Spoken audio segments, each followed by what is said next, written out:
बिस्मिल्लाह start करते हैं question number 2 से। क्वेश्चन नंबर 2 हमारे पास है कि हमने जो गिवन कॉम्प्लेक्स नंबर है उनमें रियल पार्ट और इमेजिनरी पार्ट को आइडेंटिफाई करने के। रियल पार्ट कौन सा है और इमेजिनरी पार्ट कौन सा है। तो पहला हमारे पास है कॉम्प्लेक्स नंबर 1 प्लस 2 आयोटा। अब हमें पता है कि जिसके साथ आयोटा होता है वो होता है नेगेटिव इमेजिनरी पार्ट, और जिसका नहीं होता वो हमारे पास होता है रियल पार्ट। तो इधर हमारे पास 1 क्या है, 1 हमारे पास है रियल को हम यू भी लिखते हैं, जेड को हम कॉम्प्लेक्स नंबर को जेड से शो करते हैं, और आर ई मतलब रियल पार्ट ऑफ, इसको हम यू लिख सकते हैं R E Z is equal to 1 real part, और आई एम जी का मतलब होता है इमेजिनरी पार्ट, और जेड से हम कॉम्प्लेक्स नंबर को शो करते हैं। तो इमेजिनरी पार्ट क्या है 2।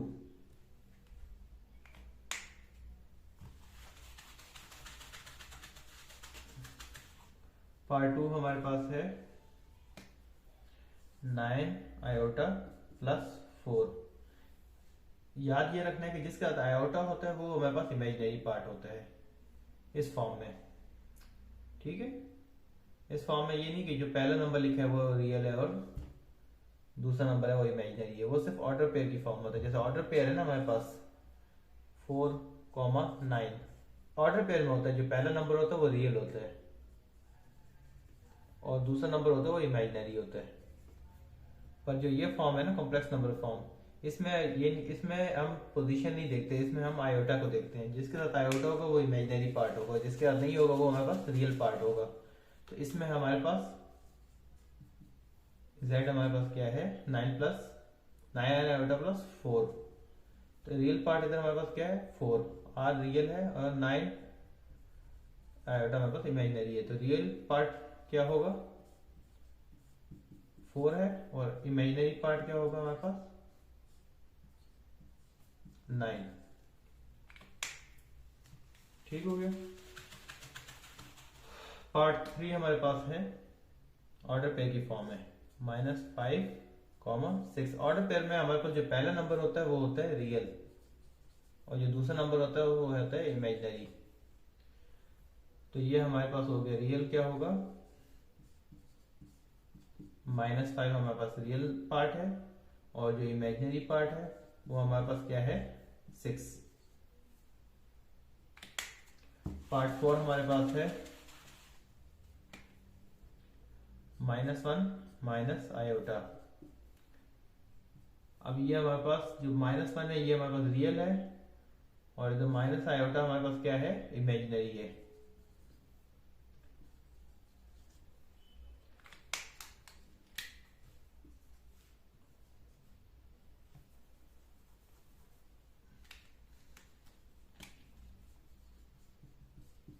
जो रियल पार्ट इधर हमारे पास -1 है, और जो इमेजिनरी पार्ट होगा वो उसके साइन के साथ लिखेंगे। अमूमन ये हम देखेंगे अगर प्लस आयोटा होता तो हम +1 लिखते हैं, अगर इधर माइनस आयोटा है तो हम क्या लिखेंगे -1। तो इस चीज का आपने ध्यान रखना है कि जो साइन होगा उसको साइन के साथ इमेजिनरी पार्ट लिखते हैं। तो इधर माइनस आयोटा का मतलब होता है -1 आयोटा, और 1 किसी मल्टीप्लाई करें तो वही वैल्यू वही रहती है। तो -1 iota is equal to -1 iota is equal to minus iota, क्योंकि 1 तो आयोटा से मल्टीप्लाई हो गया आयोटा ही रहेगा ना। तो हमारे पास इमेजिनरी पार्ट भी -1 है।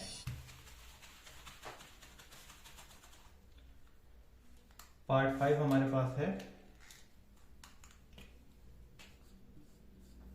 -3/4 और -4/5 आयोटा।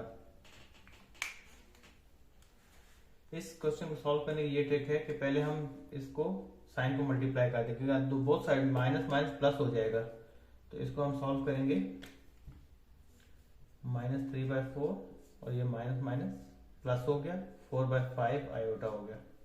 अब हम इसको डिफरेंशिएट करेंगे कि रियल कौन सा है और इमेजिनरी कौन सा है। तो रियल पार्ट है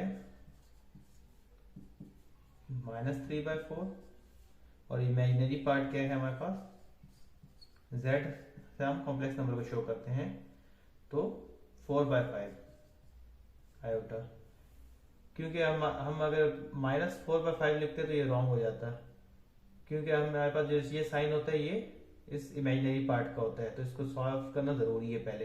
अगर अंदर पॉजिटिव होता तो फिर तो माइनस प्लस माइनस ही होता है, पर बोथ साइड पे नेगेटिव है तो नेगेटिव नेगेटिव मल्टीप्लाई हो तो हमारे पास प्लस आता है, इसलिए हमारे पास 4/5 प्लस हो गया। पार्ट 6 हमारे पास है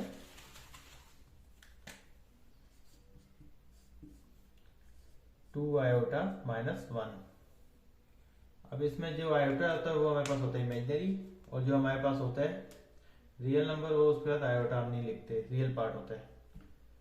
तो इसका z = -1 प्लस 2 आयोटा, इसको हम यूं भी लिख सकते हैं -1, क्योंकि 2 के साथ तो प्लस ही है ना, पॉजिटिव। अगर माइनस होता तो -2 आयोटा लिखा होता।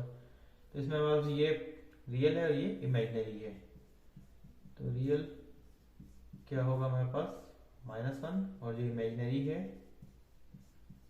वो हमारे पास होगा